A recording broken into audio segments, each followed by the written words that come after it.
Thank you, everyone, for coming. I'm extremely proud and honored to be giving this lecture, of course, because Tolkien's name is attached to it, but also because I feel a very personal connection to Oxford. I feel very at home here. My mother went here. She graduated from Somerville College in 1958. She was a scholarship girl, the first person in her family ever to go to college. It really transformed her life. I'm going to start with a few caveats, one of which is that unlike, I'm sure, more than a few members of the audience, I'm actually not a proper scholar of fantasy. I am merely a practitioner of fantasy. Although as such, I do have a very active fantasy life in which I am a scholar of fantasy, which you will be enabling tonight. I'm sort of LARPing here. I also want to apologize. This lecture got a little bit ranty as I was writing it. And as one says about so many things, I said to myself, I'll fix it on the plane. But somehow I never got around to toning it down, so it's still a little bit ranty.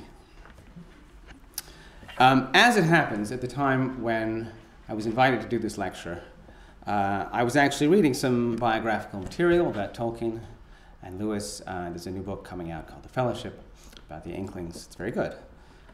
And I found myself trying, as I think a lot of people do, to imagine what it must have been like to be them.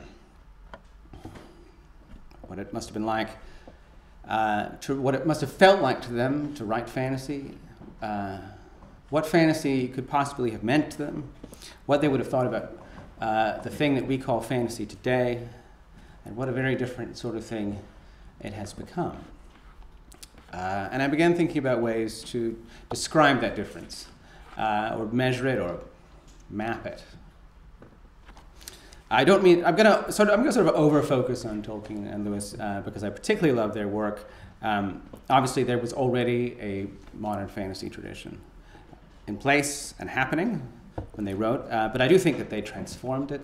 I think of Oxford in a funny way as like a little bit like the Trinity test site for fantasy. It was sort of the place where the world was split in a certain way for the first time. It's certainly the place where the books were written that split my world for the first time into this one and somewhere else.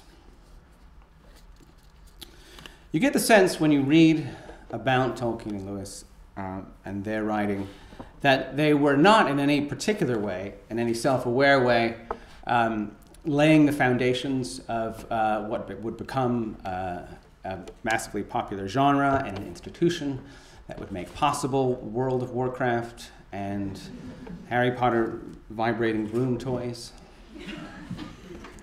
My sense is that they felt much more as if they were discovering fantasy, that they were a little bit like paleontologists who had stumbled on some especially rare and delectable bone and were brushing it off with a little brush.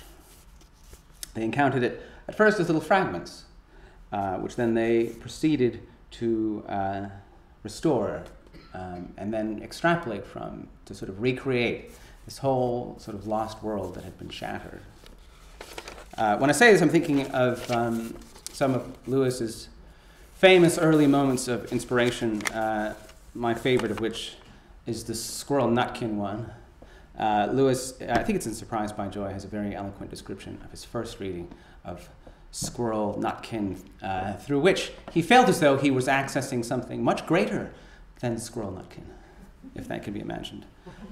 This sort of passionate, tragic desire for something that he referred to as the idea of autumn. And then, of course, his encounter with Longfellow is another one. He describes very eloquently one day flipping through a volume of Longfellow, as one does. I idly turned the pages of the book and found Tegner's Drapa, which, by the way, is not even a very good poem. And I read, "I heard a voice that cried, 'Balder the beautiful is dead, is dead.' I knew nothing about Balder, but instantly I was uplifted into huge regions of northern sky. I desired with almost sickening intensity something never to be described." And then characteristically he goes on to describe it. Except that it was cold and spacious, severe, pale, and remote. And then I found myself at the very same moment already falling out of that desire and wishing that I were back in it. Note that oddly paradoxical circular formulation, a desire for a desire, a longing for a longing, which he evokes several times, longing for a longing. Tolkien had some experiences that were somewhat similar, correcting for the vast differences in their temperaments. Tolkien was obviously a philologist, a professor of Anglo-Saxon, and as such, a professional dealer in and restorer of fragments, because by and large, that is what's left of the Anglo-Saxon literary tradition. An essential part of the work of the philologist has to do with the spaces between the fragments, pieces of and allusions to stories that have now been lost, but which your task is to imagine back into being. So you get the sense that they thought of their work not just as an act of creation, but partly as an act of recreation, the imaginative reconstruction of something that had once been whole, based on a few surviving shards of it. And one of the things, of course, that makes their work so wonderful, almost the point of it, was that this is a very quixotic enterprise, because you can never completely restore something from a fragment. You can never be sure that you got the whole thing. You might be missing one little bone chip. Which is why there's something a little bit fragmentary, deliberately, I think, fragmentary about their finished work. It's always gesturing in this sorrowful way in the direction of the true work, the real fantasy, which sadly has been irretrievably lost. They can't give us that, because then we couldn't long for it. Even as a child, I was always painfully aware that Tolkien set his books in the Third Age, an age when the elves were already fading away. I can remember thinking, you could have had any age. You're J.R.R. Tolkien. You could have had the First Age. Or the Second Age would also have been fine. But no, the Third Age, by which time Middle-earth is already on its way to becoming a kind of ruined fragment of whatever it was that came before. Likewise, I think that's an essential part of the romance of Narnia. One of the things you notice about the Chronicles of Narnia is that the characters spend hardly any time actually in Narnia. As soon as whoever is currently conquering Narnia is seen off, like at the end of The Lion, the Witch, and the Wardrobe, and then the Pevensies become kings and queens. So it's like 2 paragraphs of kings and queens, and fast forward to the Lantern Waste, and then we're back in England. Or, alternatively, they're off sailing in the Dawn Treader, or they're in Calormen, or Underland, or the Wood Between the Worlds. The true romance, the true fantasy lay elsewhere. And even Narnia, of course, is a world that cracked the moment that it was forged. Lewis allows you to think that it's the real thing, that this is the complete transcendent world. But every once in a while, you're reminded that Aslan's country is somewhere out there, and that is where it's really going on. And then in the last battle, of course, Narnia falls apart, and it's all revealed to be a huge bait and switch, and Narnia is basically bullshit, and Aslan's country is where it's all really happening, and that's where they go. And again, even as a child, I was profoundly unsettled by this. If Narnia, I reasoned, could fall apart, then how could you ever be sure that anything was solid ever again? I mean, it was only a matter of time before Aslan's country revealed some secret structural flaw. It's a ticking time bomb, and they'd have to go off somewhere else. I pictured them fleeing sort of across the multiverse, fleeing a kind of concatenating series of utopias, one of which they just fell apart one after the other. They could never rest. They could never get to the end. And it could never end, because then the longing would end. And for Lewis, fantasy was longing, or the longing for the longing. Fantasy was longing for fantasy, which is one of those Escher-like recursive formulations that I can never get my head completely around, which I guess is partly the point. There's a little bit of a hint of the dying and reviving God about it. You think of how Odin sacrificed himself to himself, because that's where the power was. I want to switch for a minute to looking at the wider context. I suspect that one of the reasons that Lewis and Tolkien were so interested in fragments, so taken by them, is that they experienced the world as fragmented, as shattered. Both of them went through the trauma of losing their mothers early on. Lewis when he was 10, Tolkien when he was 12. Both of them saw active combat in the trenches in World War I. And they lived through this period of incredible transformation.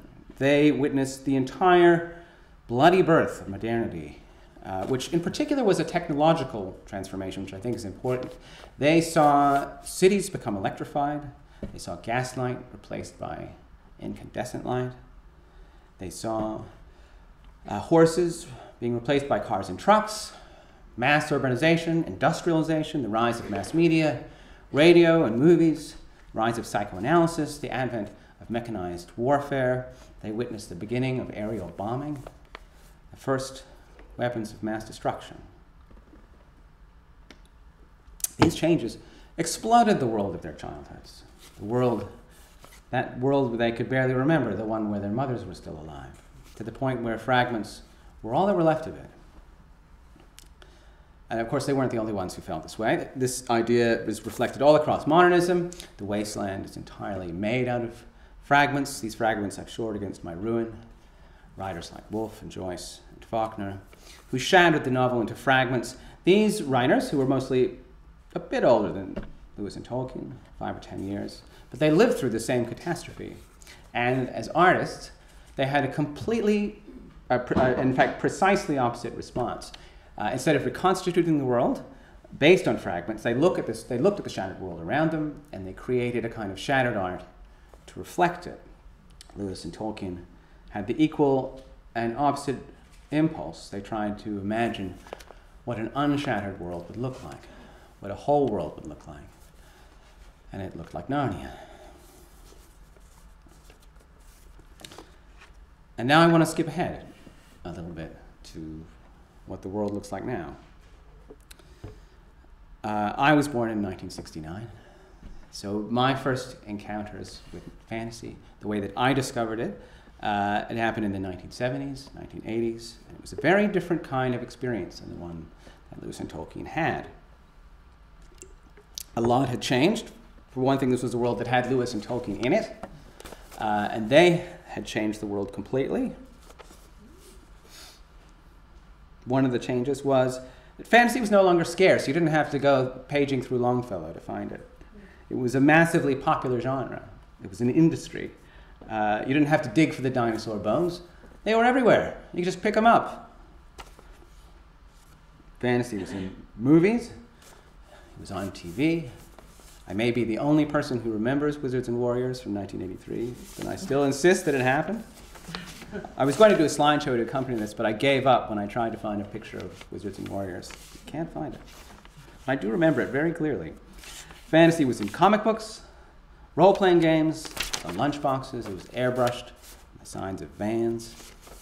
I played Adventure on my Atari 2600, wearing a Frank Frazetta knockoff t-shirt and sneaking furtive glances at Heavy Metal magazine.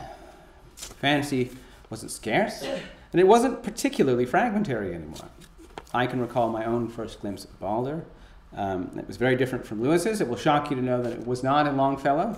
It was in the Deities and Demigods supplement to Advanced Dungeons and Dragons, first edition, the only true edition in my opinion.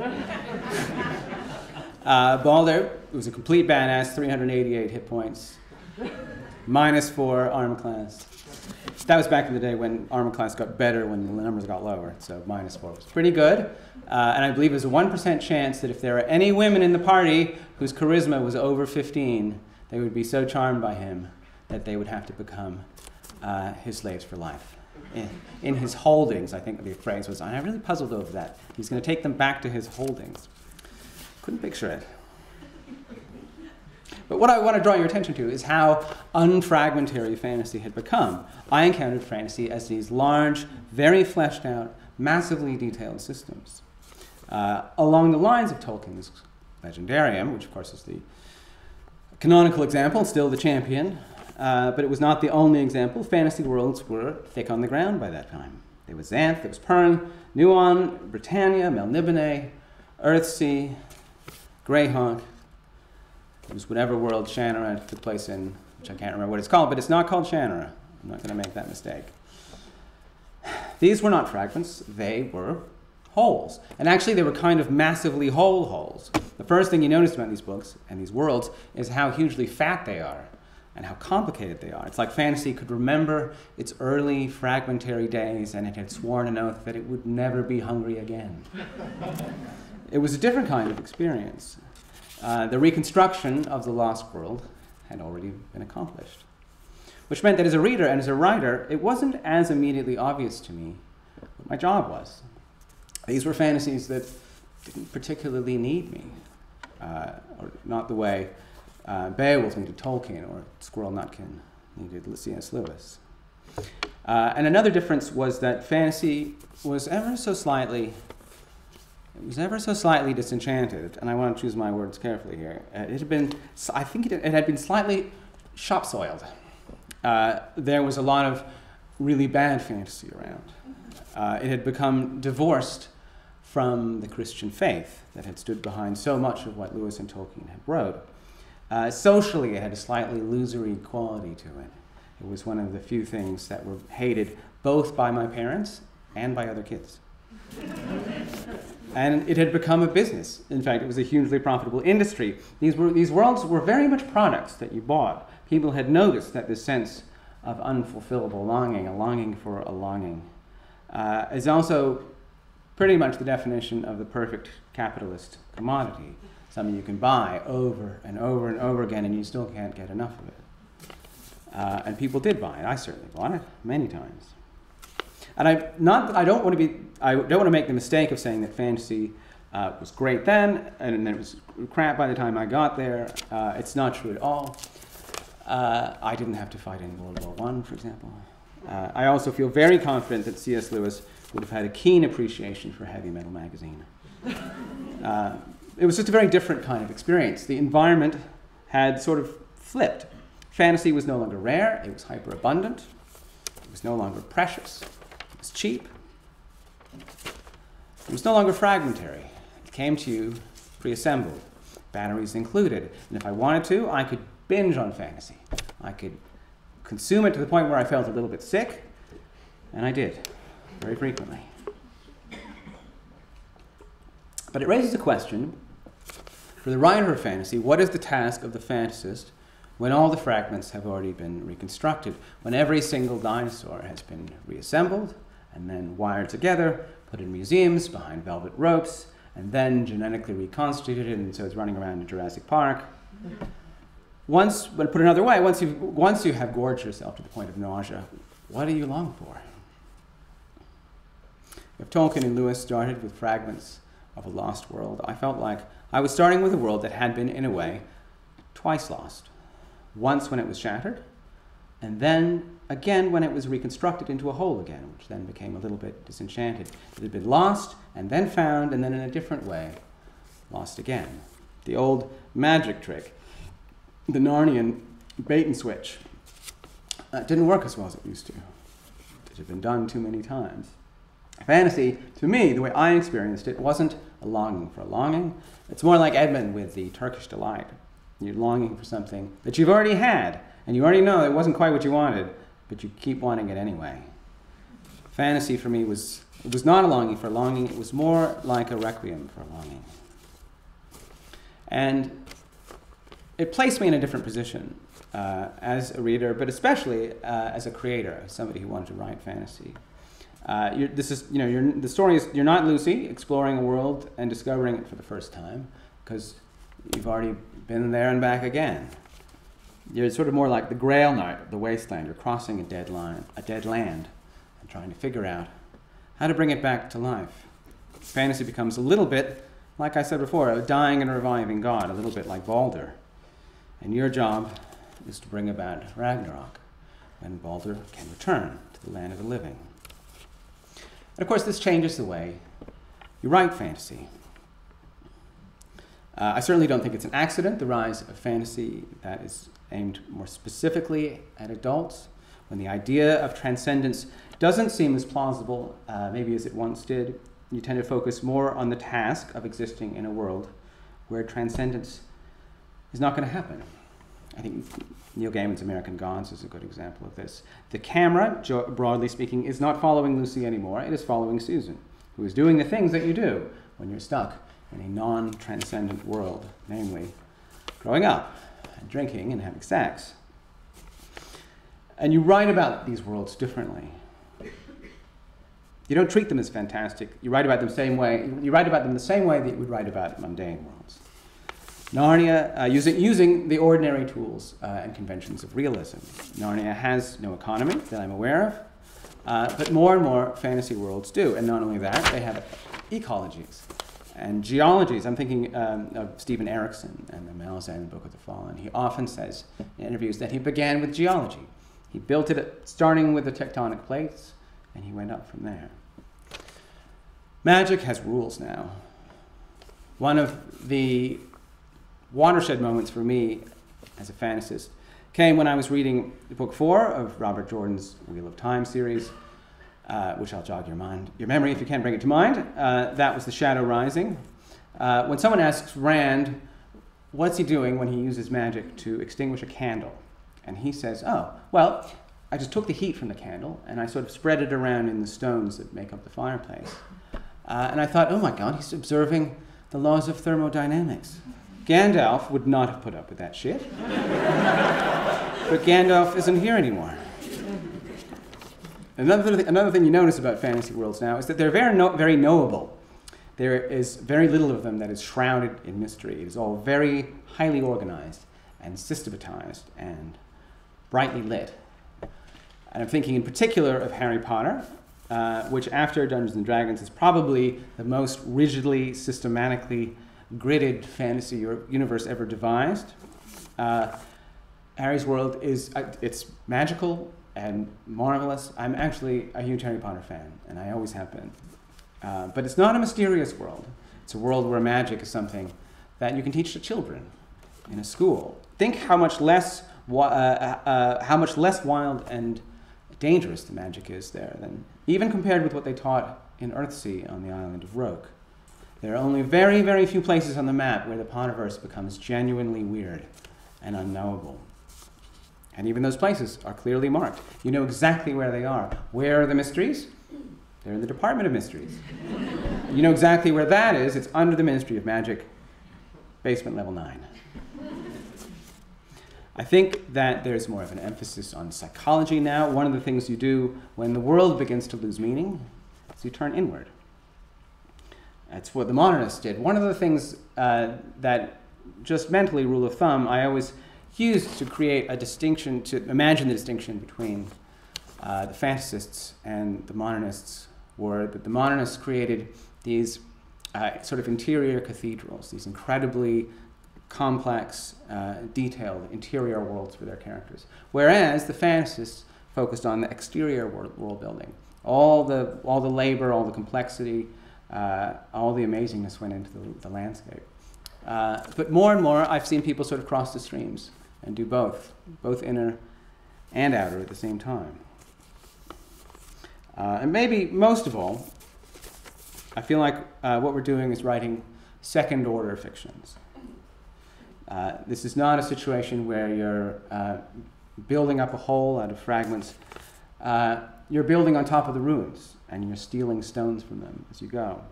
You rewrite and you revise what's already there in a way that, loosely speaking, George R. R. Martin is doing with Tolkien, the way Philip Pullman did with C.S. Lewis. I'm fairly confident he's not here, so I'm going to take his name in vain. Or the way that I do in the Magician's books with C.S. Lewis and J.K. Rowling. You venerate the old gods, but you also sacrifice them to make the world new. For example, in the Magician's books, the main character is obsessed with a series of novels called the Fillory novels, which are Narnia-like in some ways, but for legal purposes, nothing at all like Narnia. And I made the man who wrote the Fillory books not a brilliant and humane Christian apologist, but a bored American millionaire who later turns out to be a pedophile. Afterwards, I thought, was that too much? The pedophile, was that too much? And I thought, no, it's about right. The characters meet talking animals, they meet a talking bear, but all the talking bear wants to do is drink schnapps and talk about honey, which is incredibly boring, but I think that's probably what a real talking bear would do. Their instructors turn them into animals, the way Merlin does with Arthur and the Once and Future King. But when they're turned into animals, they immediately do what animals often do, which is that they all mate with each other, which is unbelievably embarrassing when they get changed back into human beings. Unlike in Narnia, when they go to Fillory, and this is, I would say, 37% of why I wrote the whole series, when they go to Fillory, they stay in Fillory, and the camera stays on them, and you see what it actually would be like to go from this world to a magical world and become a king and queen, and the camera just watches them as they love it, and then they get a little bit bored and restless. And then when they finally meet the god of Fillory, who is not Aslan, they ask him something that the Pevensies never really asked Aslan, which is, if you're God, why the hell do you allow so much bad stuff to happen? And don't say it's the deeper magic, because that's not a real answer. It's definitely not that I don't love Narnia or Middle-earth, or even J.K. Rowling. I do. I love them immoderately. But as a writer, you feel a desperate desire to try to make these things new. It's almost as if you've been, the fragments were restored to wholes, passed down to you, and you want to smash them again, to reduce them back to fragments, because somehow the fragments feel more magical that way, and then you can imagine putting them back together again, but this time doing it right. I want to finish with, again, a look at some of the wider context in which all this is happening. In particular, again, the technological context. Because there's an interesting parallel there. I think people naturally think of science fiction as the genre that is most concerned with technology, but I also think of fantasy almost equally to be a very sensitive barometer of technological change. It registers it in a different way. It describes it not directly, but by removing it from the landscape and allowing you to look at the negative space that it has left behind.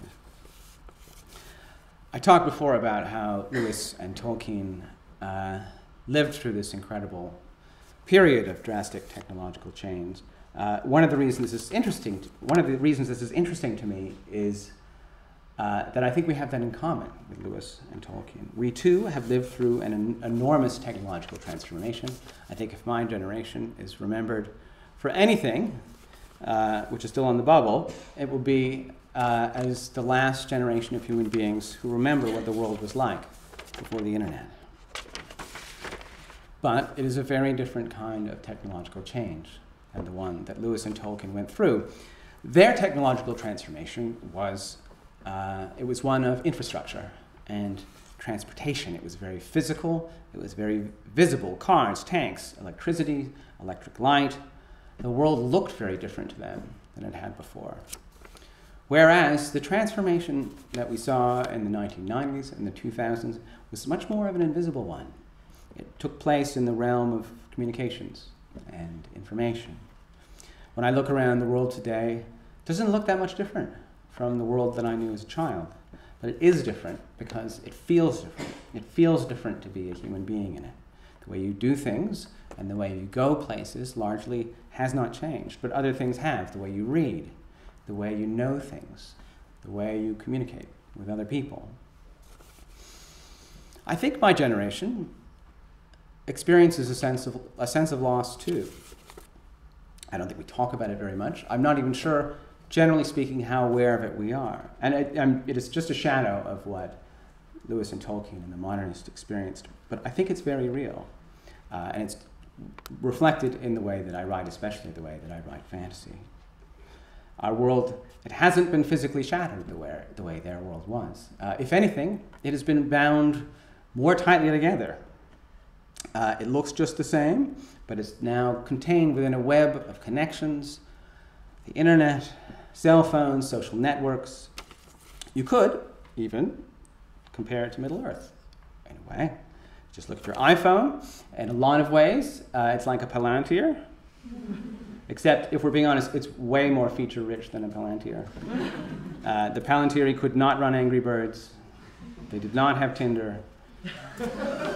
This is clearly the paradise that we've been waiting for. We're finally in Aslan's country.